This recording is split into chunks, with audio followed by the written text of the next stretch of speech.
सुप्रभात। साच सुने और सत्य कहे, सत्य नाम की आस। ये हमारी आज की आध्यात्मिक चर्चा का विषय। साच सुने और सत्य कहे, सत्य नाम की आस। संत कबीर कहते हैं कि साच बराबर तप नहीं, झूठ बराबर पाप। जाके हृदय साच है, ताके हृदय आप। तो साईं से साचा रहो, साई साच सुहाए। भावे लंबे केस रख, भावे गोट मुड़ाए। साचे श्राप न लागई, साचे काल न खाए। साचे को साचा मिले, साचे माई समाए। साचा कोई न पति जई, झूठे सब पति आए। गली गली गोरस फिरे, मदरा बैठ बिकाए। जाके बोली बंद नहीं, साच नहीं मन माए। ताके संग न चालिए, छाड़े पैंडे माए। लेखा देना सहज है, दो जो दिल साचा हो। साईं के दरबार में पला न पकड़े कोई। साच सुने और सत्य कहे, सत्य नाम की आस। सत्य नाम को जानकर जग से रहे उदास। 8 पहर 64 घड़ी, साईं सेती में। जाकी साची सूरत है, ताका साचा खेल। पारस में पर्दा रहे, कंचन कई विध होए। साधु ऐसा चाहिए, साची कहाए बनाए।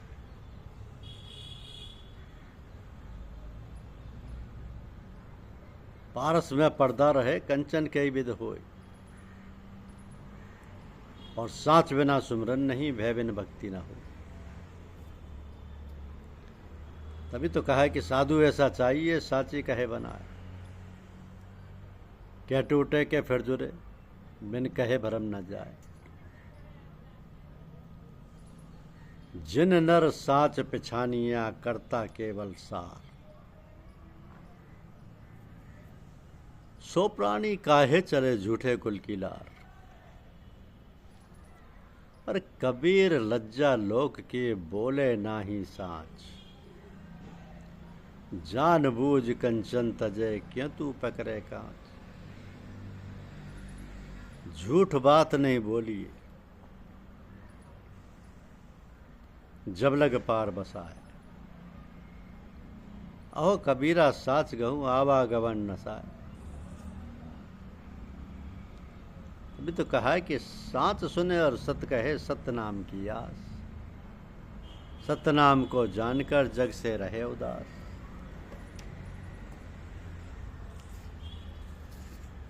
तो सत्य बोलो, प्रिय सत्य बोलो, अप्रिय सत्य मत बोलो। यह धर्म के मार्ग पर चलने वालों के लिए एक प्रकाश स्तंभ के समान मार्गदर्शक है, जिसका पालन करने से धर्म पथ सुगम, सरल और उत्साहपूर्ण हो जाता है। अब यह बात कहने में जितनी सरल और सीधी लगती है, पालन करने में बहुत कठिन और कंटकापूर्ण जान पड़ती है।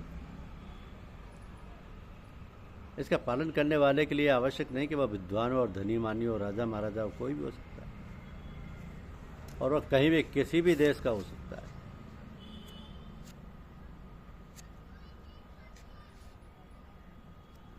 तो सत्य का प्रभाव ही अलग है।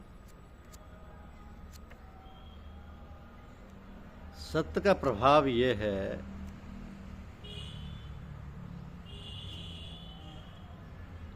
कि हमारे अंतर में जो भी आवाज निकलती है वो फलीभूत हो जाती है, क्योंकि झूठ का स्थान है ही नहीं अंदर में। झूठ कहीं अंदर है ही नहीं।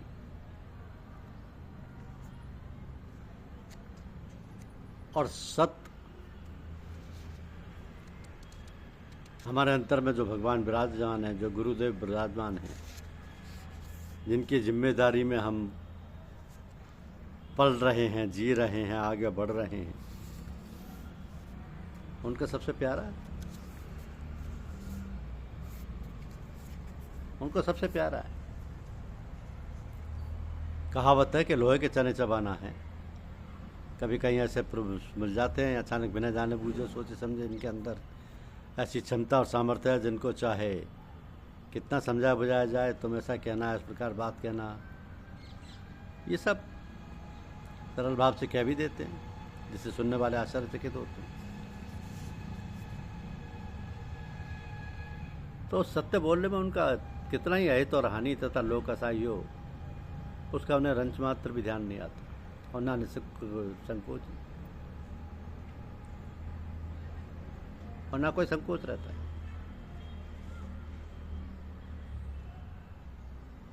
तो सत्य को अगर पकड़ के बैठ जाएं, सत्य के भरोसे चलें, पूर्व संस्कारों का जब वर्तमान में मेल मिलाप होता है, तब गतिविधियों में अंतर पड़ जाता है। समान और उचित प्रकार की दशा होने पर तो उत्तम प्रकार के व्यवहार और आचरण होते हैं, और असमान तथा अनुचित दशा में उनमें गतिरोध होकर अक्षंकलता और अशोभनीय कार्य होने की प्रवृत्ति पैदा हो जाती है। ये सब कुछ वर्तमान संघ और समाज की रीति नीति पर निर्भर करता है। तो भगवान की दया कृपा और सत्संग के प्रभाव से मनुष्य कुछ का कुछ बन जाता है।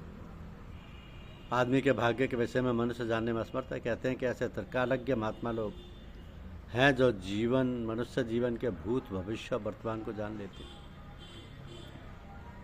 कोई असंभव नहीं ऐसे महापुरुष हों, क्योंकि वो दिखलाई नहीं पड़ते। लोग कहते हैं कि पहाड़ों पर, गुफाओं में, कंदराओं में इस प्रकार के महात्मा लोग रहते हैं, और कभी कभी भूले भटके लोगों को मिल जाते हैं। ये सत्य है, क्योंकि सत्य बोलने वाले की वाणी में इतनी शक्ति और इतना सामर्थ्य आ जाता है कि फिर वो जो भी बोलते हैं वो बात सत्य हो जाती है। इसलिए लोग ऐसे लोगों से उनकी आप भगत करते हैं, उनका स्वागत करते हैं, उनको बिठाते हैं, उनकी वाणी सुनना चाहते हैं, क्योंकि उनकी वाणी फलीभूत हो जाती है। लेकिन ये एक सिद्धि है, भटकाव है, इसी में अटकना नहीं चाहिए, इससे आगे बढ़ जाना चाहिए गुरुदेव की दया कृपा से, क्योंकि राजी हम उसी में जिसमें तेरी रजा है। गुरुदेव खुद ही संभाले रहते हैं। धन्यवाद। यूट्यूब चैनल को लाइक और सब्सक्राइब अवश्य कीजिए। शुक्रिया।